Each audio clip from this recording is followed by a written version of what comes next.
আজকের recipe butter garlic egg. ডিম দিয়ে নতুন কিছু রেসিপি বানাতে মন চাইলে এই রেসিপি বানিয়ে দেখতে পারেন। নমস্কার, আমি রুমি। আপনাদের সবাইকে আবারও একটা দারুণ স্বাদের রেসিপিতে স্বাগত।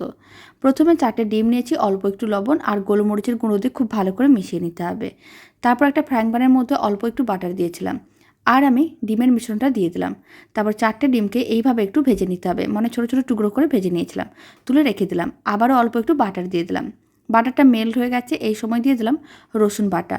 রসুন বাটাটা হালকা করে একটু ভেজে নিতে হবে। তারপর অল্প একটু কর্নফ্লাওয়ার দিয়েছি, কর্নফ্লাওয়ারটাও ভালো করে মিশিয়ে নেওয়ার পরে 1 কাপ দিয়ে দিলাম দুধ, আর দিয়ে দিলাম নুডলসের মশলা, স্বাদ অনুযায়ী লবণ। সমস্ত কিছু খুব ভালো করে মিশিয়ে নিতে হবে। তারপরে দিয়ে দিতে হবে ভেজে রাখা ডিম আর চিলি ফ্লেক্স। এবার আমি কিছুটা পরিমাণ চিজ নিয়ে গ্রেট করে দিয়ে দিচ্ছি, এতে দেখতেও ভালো লাগবে, খেতেও ভালো লাগবে। আর অল্প একটু মেয়োনিজ দিয়ে দিলাম, আপনারা চাইলে দিতেও পারেন, নাও দিতে পারেন। দারুণ স্বাদের রেসিপিটা একেবারেই রেডি, বাড়িতে বানিয়ে দেখতে পারেন, খেতে বেশ ভালো হয়।